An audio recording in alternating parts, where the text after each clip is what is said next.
Sele izinyanga ezincane uthi kumele sishade. Kunjalo impela. Manje bengifuna ukukutshela ukuthi angiselona itshitshi. Angizwa. Bengifuna ukutshela ukuthi inkomo kama isaphelele. Kanjani manje? Angazi ukuthi ngizoseka. Awume kahle angizwa lento ngichazela yona kanjani manje? Ngoba phela mama sesikhulume ngalento isikhathi singaka ngenza kahle ngakuphatha kahle sahlala sonke nakini ngayishaya iphelele uchaza ukuthini manje kumina?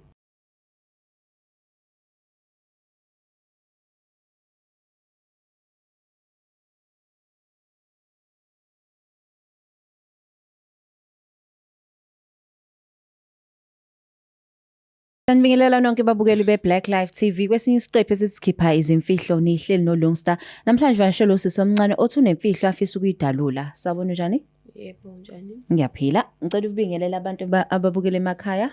Usho ukuthi uqhamuka kunendawo. Sanibonani. Ngokuqhamuka kwami ngiqhamuka eWestville. Qhamuke eWestville. Uzalelwe khona eWestville. Yebo. Usamncane kangaka usunemfihlo. Qala phi imfihlo? Angazi usengiqaliphi kodwa ke. Qala ekuqaleni. Okay. Ebandleni engikhonza kulona kuyaye kube nomthetho ukuthi esishadiswa nabantu asebakhulile. Kahle siyakhethwa. Oh, niyakhethwa, okay. Yes, ezisingama-virgin.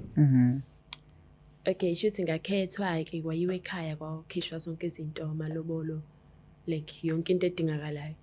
So asiqale sinabe kancane la kulento yokukhethwa esontweni. So wonke umuntu oyivirgin uyakhethelwa. Mose yakhethelwa usho kanjani? Ngisho ukuthi ke nakuvesana iqhamu windoda thizeni izokukhetha. Ngibona wena usamncane. I think ifocus yakufana ngabe sase-tertiary. Yes, from ebandleni ngaphakathi awaqhamuki noma ubani ngaphandle. Basuka khona ebandleni basikhetheke ezama-virgin. Unalo ilungelo lokunqaba? Yes, unalo ilungelo lokunqaba kodwa akukho possible because abazali abazali abavamisile ukuthi bahambiselane nokuthi wena uyanqaba. So kuya ngekuthi bona bayavuma. Yes. Okay, so ngaqhubeka. Okay ke after okay ngizothi umyeni wami. After umyeni wami sengiyenze zonke imfanelo zokuthi ahambise izibizo ekhaya nani lezi zinto ezifunakalayo. Kube sekushoda ukuthi kushadwe ke. Into sokumele yenzeke njengamanje. Mina ke ngiyabona ukuthi ukufela ngaphakathi ngeke ukuthi kungisize because siyakwenye level njengamanje. Okay. Ngifisa ke kumtshela umuntu wami ukuthi since yena engikhethe angazi ukuthi mina ngivirgin. Yeah. Angiselona and nasekhaya bayazi leyo nto. Ahlahle ngizoconfessa kuyena nakubazali futhi. So akhathe befika ekhaya wawusaphelele? No. Ongasaphelele. Ngasaphelele vele. So wangabatshela ngani from the word go ukusilalela lento othi uzoyibheka isekho vele? Kunzima. Ekhaya ke ku strict ngalendlela ukuthi ngeke nje manje kwenzakale into nje noma yini. Ngeke ngivictane ngami ngithi baba angiselona itshitshi. So what were you hoping for ukuthi mhlambe uzothi iqini phansi afe before nishade ngoba usuzoconfessa manje? Wayengangixosha ngisho ukungixosha nje kwakuningi kuzokwenzeka like namanje ngisasaba but I'm just hoping ukuthi njengoba ngizila ngizosizakala. Asikhulume ngomyeni oyingoduso ke lo ingoduso mungakanani kwena? Umdala kakhulu because akuvumelekile ukuthi ukhethe esontweni akuvumelekile ukuthi ukhethe laba abancane like abaku-age yethu ukhetha vele abantu sebakhulile. So ungasho ukuthi umuntu ongaba umalume wakho ubaba wakho? Angaba na ubaba. Angaba na ubaba. Umuntu onjani? Hayi umuntu right because ungenzela yonke into engidingayo ufunda ngisafunda. Ngicabanga ukuthi futhi abazali iyona into ebenza ukuthi bangabi nandaba ukuthi ngingakanani kunaloyo muntu loyo because uresponsible nje. So bona babecabanga ukuthi bakunika isasa elihle. Yebo. Okay, so manje kubanike lo watshontsha inkomo kaMama? Umuntu nje engangijola nayo kwi-age yami. Uphi yena? Khona kwavela lesimo lesokuthi vele ngikhethiwe esontweni ngalotsholwa like yena ngamtshela nje iqiniso ukuthi hayi mfethu abazali bami ile nto leyo abayifunayo. So yaphelele leyo relationship. Uma wakho ke ake ngikhuluma umuntu wesifazane kuba uyintombazane. Uma wakho yena usowamhlalisa phansi wathi mama angiyifuni mina lento futhi ayisekho nenkomo yakho. Uma akakazi ukuthi inkomo ayisekho but uyazi ukuthi mina from the start ngangihambiselana nalento le. Kodwa naye ngokusaba ubaba. Wakhuluma ngalendlela yokuthi ngize ngibone nami ukuthi no ikusasa lami lilana. Ubaba ke yena ke ucabanga uzoyithini le ndaba? Angazi ngempela kodwa nje ngiyazi ukuthi uzokwata uzothukuthela nje ngeke kube mnandi. Ucabanga ukuthi imali yamalobolo ngoba uthi bese ekhokhe zonke imfanele isakhona bazokwazi ukuyiphinsana? Angiboni ukuthi isakhona because kusekunesikhashana kwenzeka lokho. Kwenzeka umshado nini? Njengamanje kuhlelelwe umshado. Mhlawumbe umshado 4 months come. 4 months time. Yes. Sure. Okay, so ufonela ba namhlanje? Ngifisa ukuqala ngomyeni wami. At least usambiza ngomyeni wakho. So ufonela yena. Usawuyena. So if ukuthi ke na ufisa kwenzakaleni enhlizweni yakho ngiyazi ngoba uze lana khona ukuthi ufisa ukuthi athi hayi shiya phansi ngiyahamba o ufisa ukuthi akuxolele athi ke nasiqhubeke siphambili ufisa kwenzakaleni? Because sengihlale naye isikhathi eside futhi nami ngaze ngakwamukela ukuthi uyena umuntu wami. Bengingafisa ukuthi angixolele. Akuxolele. Ama chances mangakanani ngoba phela uyamazi? Mancane. Akaze yena ngoba uthi ke ngabe ubaba wakho abe nayo inkosikazi? Unaye mina kahle. So wesibili wena? Wesibili Sure. Okay, unkosikazi wakho wesibili masezwa yena ukuthi hayi ihlo lisekho naye ucabanga ukuthi uzojabula? Uzojabula futhi kakhulu because vele kwaseqaleni naye wayengahambiselani ukuthi useyagana futhi umyeni wakhe. Usekhulile nayo unkosikazi? Usekhulile kwi-age yakhe yena. Okay. Ayina asimthinte umyeni wakho simtshela udaba ukuthi hayi umshado mhlawumbe kwakhona mhlawumbe ngeke uzwenzeke. Uready? Yeah. Okay, asimthinte.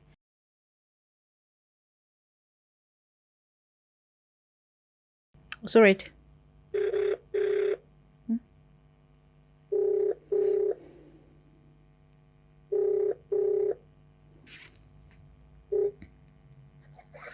Hello?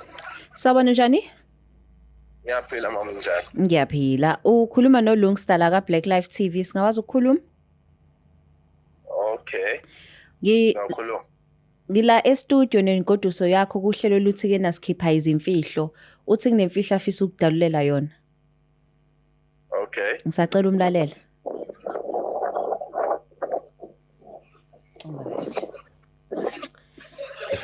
Sawubona. Hello mama njani? Ngiyaphila njani? Ngiyaphila nami. Bekukhona into engifisa ukuthi sikhulume. Ngikade ngifisa ukutshela yona. Mama wangithusa nje sengizwa nje indlela okhuluma ngayo nendaba yezimfihlo wenze njani?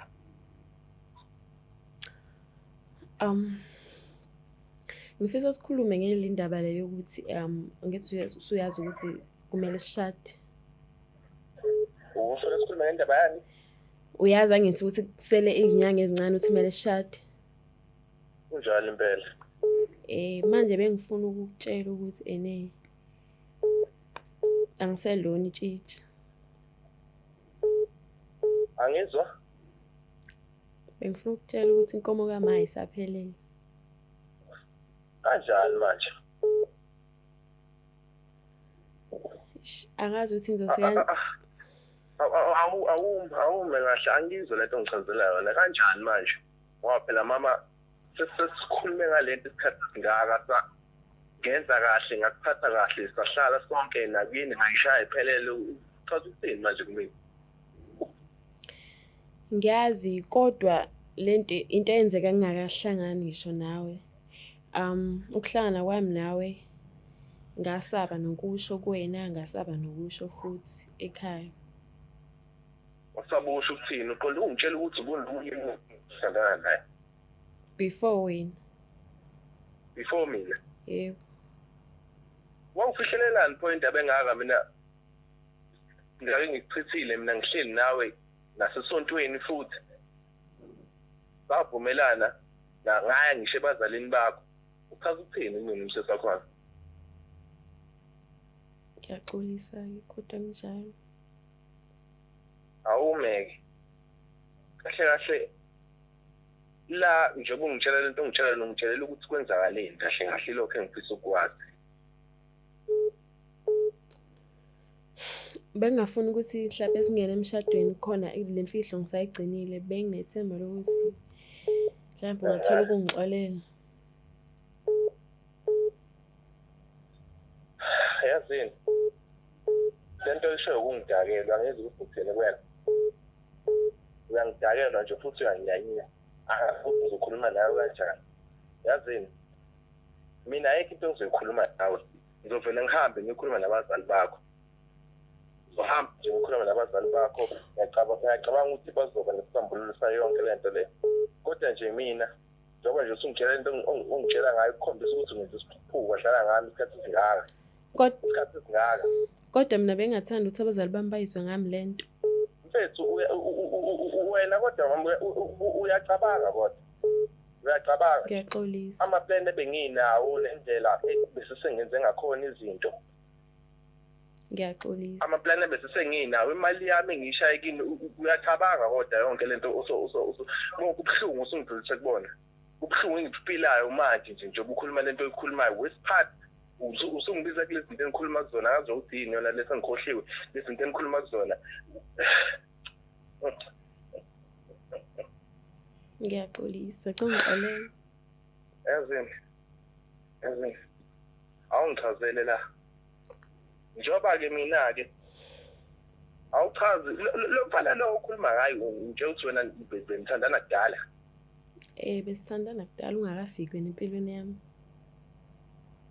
Manje ke ngoba mina kade ngikulindile ke njengoba kade unje uthi kade nathanda noma ngakazi nje akuthinta mama akuthinta ngakwenza lutho yazi ngalobola lo mfana lo ngitshela ukuthi ngoba kade uthandana naye bengenza lutho naye. Ukuthandana kwami nawe kusahlukana lapho ke naye vele sekuvele yenzekile lento. Lokwenzekile manje. Ngase ngivele sengilalile naye.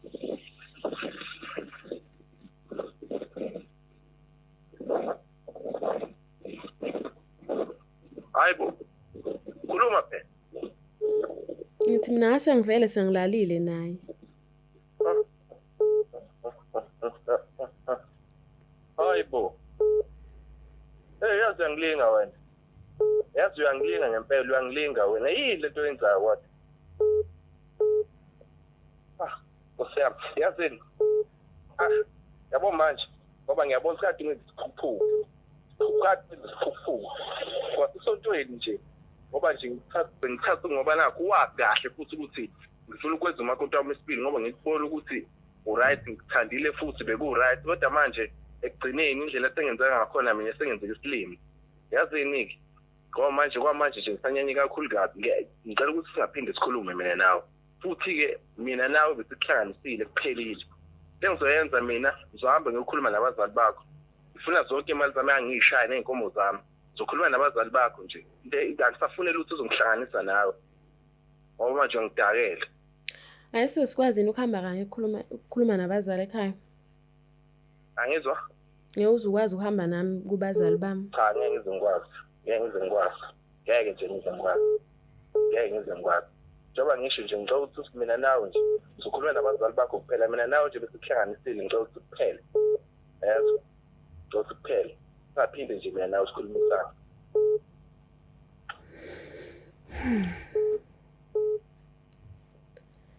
Ngiyaxolisa kodwa nginethemba ukuthi ngelinye ilanga ngithola ukuxolela enhlizweni yakho. Hey. Usevalile? Hawu. Akafuni nokizwa. Yazi akafuni nokizwa. And uthi ke na uya kubazali bakho. So manje ngoba eya kubazali uzokwazi ukuthi udile naye sekuyena ugijima eqala waya kumzali. Angisazi ukuthi kumele ngiyenze njani. Uzokwazi. Ngoba awashiye hoping ukuthi mina oyokhuluma nabo abazali bami. So manje sekufanele kuphuthume wena. Qala. Ufila kanjani ke kodwa ke ngoba usumtshe iqiniso? Yeah, khona ngathi umthwalo wehlile but ngiyabona ukuthi kusazoba nzima. Are you willing to fight for lo mshado lo? Bengingafisa ukulwa kodwa if yena ethi uyahamba nama akukho ngizokwenza. Akukho ozokwenza. But njengomuntu wakho and uthe usuhlale nayo uyamazi. Uyamazi umuntu mayekudinele kuthethisa ngokuthi lalela ngisadiniwe kodwa ngizokwazi ukuxolela. And uyakwazi umuzwa futhi maye ukuthi udiniwe ngiyasakuxolela. Yabo indlela akhulume ngayo namhlanje ngiyaqala ukumbona nje. Angicabanga ukuthi mhlawumbe uyongixolela. So if ukuthi kena uyavuma ukuthi inibuyelane, that's good for wena. If unyahlukana uzophindela kuyena ubhodi lo uthana naye iqaleni le ndingana naye. Angiboni ukuthi usangilindile. Useqhubekile nempilo yakhe. For sure. Because naye wayitshela ukuthi vele ungiluzile. Hayi kodwa akasithembe ukuthi kena kuthwani kuba mnyama kakhulu mase kuzokhanya. Asithembe ukuthi kena uzohamba icabangisise kahle akhumbule ukuthi uyingane amaphuthu wenzile nawe. So uthando bakithi la ithola indlela ngakithi. Yeah. Asithembe. Yo niyayizwela ke bakithi kodwa akasithembe ukuthi ubhuti uzoyithola enhlizweni yakhe ukuthi amxolele baqhubeke nokwakho umndeni wabo. So Black Life TV, please don't forget to share, like and subscribe. Ungakhohlwa futhi uEasyBet uBlack 50 uregister lapho ngoLungster ngithanda kakhulu.